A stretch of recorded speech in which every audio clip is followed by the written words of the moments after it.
Doctor Bhimrao Ambedkar, श्रम विभाजन और जाति प्रथा, वर्ग 10th का यह पहला चैप्टर है जो मैंने बच्चों के काफ़ी आग्रह पर ले रहा हूँ क्लास। आप लोग ध्यान दीजिएगा। श्रम विभाजन और जाति प्रथा डॉक्टर भीमराव अंबेडकर द्वारा लिखा गया यह ललित निबंध है। बाबा साहेब डॉक्टर भीमराव अंबेडकर का जन्म 14 अप्रैल 1891 ईस्वी में महू मध्य प्रदेश में एक दलित परिवार में हुआ था। मानव मुक्ति के पुरोधा भीमराव अंबेडकर का जन्म 14 अप्रैल 1891 ईस्वी को मध्य प्रदेश के महू में हुआ था। ये प्रारंभिक शिक्षा के बाद बड़ौदा नरेश से प्रोत्साहन पाकर उच्च शिक्षा के लिए न्यूयॉर्क यानी अमेरिका, फिर वहां से लंदन यानी इंग्लैंड गए। उन्होंने संस्कृत का धार्मिक, पौराणिक तथा पूरा वैदिक वार्ड में अनुवाद के जरिए पढ़ा और ऐतिहासिक सामाजिक क्षेत्र में अनेक मौलिक स्थापनाएं प्रस्तुत की।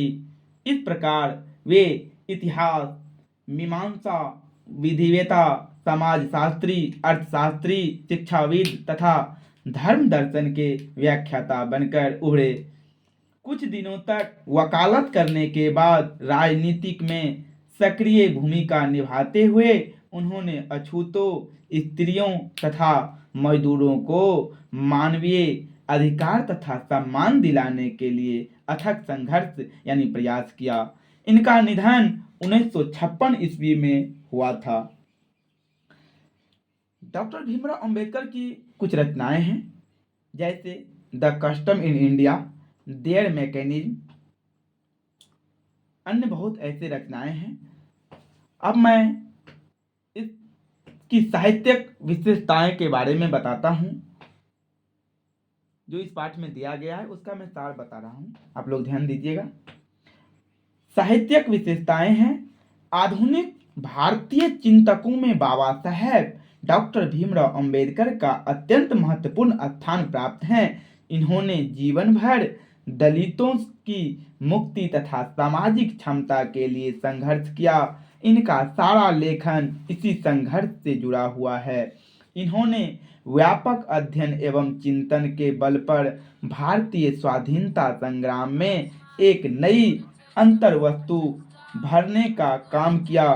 बुद्ध, कबीर तथा ज्योतिबा फूले इनके चिंतन एवं रचनात्मक के प्रमुख प्रेरक थे। इनकी बहुमुखी विद्वता, एकांत, ज्ञान साधना की जगह मानव मुक्ति एवं जन कल्याण के लिए थी। अब मैं पाठ परिचय के बारे में कुछ बात कर लूं। पाठ परिचय है श्रम विभाजन और जाति प्रथा। इसका मैं शॉर्ट में बता रहा हूं, आप लोग ध्यान दीजिएगा। प्रस्तुत पाठ श्रम विभाजन और जाति प्रथा लेखक के विख्यात भाषण एनिहिलेशन ऑफ कास्ट का अंश है। यह भाषण जाति पाति तोड़क मंडल के वार्षिक सम्मेलन के अध्यक्षीय भाषण के रूप में तैयार किया गया था। इनमें लेखक ने जातिवाद के आधार पर की जाने वाली असमानता का तार्किक विरोध किया। लेखक की मान्यता है कि आदर्श समाज में समानता, स्वतंत्रता एवं बंधुता, इन तीनों तत्वों का होना आवश्यक है। अब मैं पाठ की सारांश की बात कर रहा हूँ। इनकी जो सार है, इस चैप्टर का जो पूरे चैप्टर का सार है, मैं सार बता रहा हूँ, आप लोग ध्यान दीजिएगा। पाठ का सारांश है प्रस्तुत पाठ। इस पाठ का जो है मैं बता रहा हूँ। प्रस्तुत पाठ श्रम विभाजन और जाति प्रथा के लेखक ने जातीय आधार पर की जाने वाली असमानता के विरुद्ध अपना विचार प्रकट किया है। लेखक का कहना है कि आज के परिवेश में कुछ लोग जातिवाद के कटु समर्थक हैं। उनके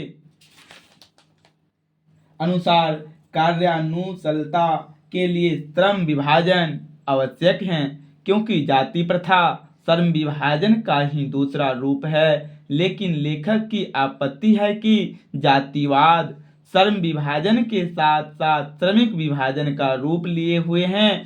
श्रम विभाजन किसी भी सभ्य समाज के लिए आवश्यक है, परंतु भारत की जाति प्रथा श्रमिकों का अस्वाभाविक विभाजन करती है और इन विभिन्न वर्गों को एक दूसरे की अपेक्षा ऊंच नीच भी करा देती है। जाति प्रथा को यदि श्रम विभाजन मान भी लिया जाए तो यह स्वाभाविक नहीं है, क्योंकि यह मनुष्य की रुचि पर आधारित है। क्या है? जाति प्रथा को यदि हम लोग श्रम विभाजन मान भी ले तो यह स्वाभाविक नहीं है, क्योंकि मनुष्य की रुचि पर डिपेंड करता है या निर्भर करता है या आधारित है। इसलिए सक्षम समाज का कर्तव्य है कि वह व्यक्तियों को अपनी रुचि या क्षमता के अनुसार पेश अथवा कार्य चुनने के योग्य बनाएं। इन सिद्धांत के विपरीत जाति प्रथा का दूषित सिद्धांत यह है कि इससे मनुष्य के माता पिता के सामाजिक स्तर के अनुसार पेशा अपनाने के लिए मजबूर होना पड़ता है। क्या होना पड़ता है? पेशा अपनाने के लिए मजबूर होना पड़ता है। जाति प्रथा पेशे का दोषपूर्ण निर्धारण ही नहीं करती, बल्कि जीवन भर के लिए मनुष्य को एक ही पेशे में बांध देती है। इनके कारण यदि किसी उद्योग धंधे या तकनीकी में परिवर्तन हो जाती है तो लोगों को भूखे मरने के अलावा कोई चारा नहीं रह जाता, क्योंकि खास पेशे में बंधे होने के कारण वह बेरोजगार हो जाता है। जाति प्रथा से किसी का श्रम विभाजन किसी की स्वेच्छा पर निर्भर नहीं होता। इसका आधार व्यक्तिगत न होकर पूर्व लेख होता है। फलतः लोग निर्धारित कार्य को अरुचि के साथ व्यवस्था करते हैं या विवश करते हैं। ऐसे लोग टालू मानसिकता के कारण न तो दिल लगाकर काम करते हैं और न ही उन्हें कार्य कुशलता आती है। इस प्रकार जाति प्रथा व्यक्ति की स्वाभाविक प्रेरणा, रुचि व आत्मशक्ति को दबाकर उन्हें स्वाभाविक नियमों में जकड़कर निष्क्रिय बना देती है। क्या बना देती है? निष्क्रिय बना देती है।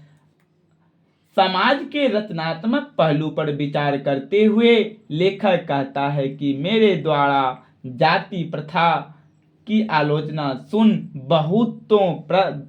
बहुतों द्वारा प्रश्न पूछा जा सकता है या जाता है कि मैं जातियों के विरुद्ध हूँ। आखिर आदर्श समाज क्या है? वास्तव में आदर्श समाज वह समाज है जिसमें स्वतंत्रता, समता, भ्रातृत्व को महत्व दिया जाता है। आदर्श समाज का मतलब यह है कि वह समाज जिसमें स्वतंत्रता, समानता, मातृत्व को महत्व दिया जा रहा हो या जाता है। समाज में गतिशीलता होनी चाहिए। समाज में क्या होनी चाहिए? निरंतर गतिशीलता होनी चाहिए, ताकि सामाजिक हितों के लिए उठाए गए कदमों का लाभ समाज के सभी वर्गों को मिल सके। किसको मिल सके? सभी, नीच वर्ग से लेकर और उच्च वर्ग तक सभी वर्गों को मिल सके। परस्पर भाईचारा ऐसा हो जैसा दूध और पानी आपस में मिल जाते हैं। कह रहा है कि उच्च जाति और नीच जाति का भाईचारा ऐसा होना चाहिए जिस तरह से दूध और पानी आपस में मिल जाते हैं। इस तरह ये कहते हैं बाबा साहेब डॉक्टर भीमराव अंबेडकर जी कहते हैं। वास्तव में यही लोकतंत्र है। क्या है? वास्तव में यही लोकतंत्र है। लोकतंत्र में समाज के सभी लोगों के प्रति श्रद्धा, सम्मान का भाव होता है। क्या होता है? लोकतंत्र में समाज के सभी वर्गों के प्रति श्रद्धा और सम्मान का भाव होता है, यानी होना भी चाहिए। इस कहानी का पूरा मैं विश्लेषण कर दिया हूँ कहानी के आधार पर। अब आप लोगों को अच्छा लगे लाइक, शेयर, कमेंट जरूर कीजिएगा, सब्सक्राइब जरूर कर दीजिएगा चैनल को। बहुत बहुत धन्यवाद। सबका साथ सबका विकास।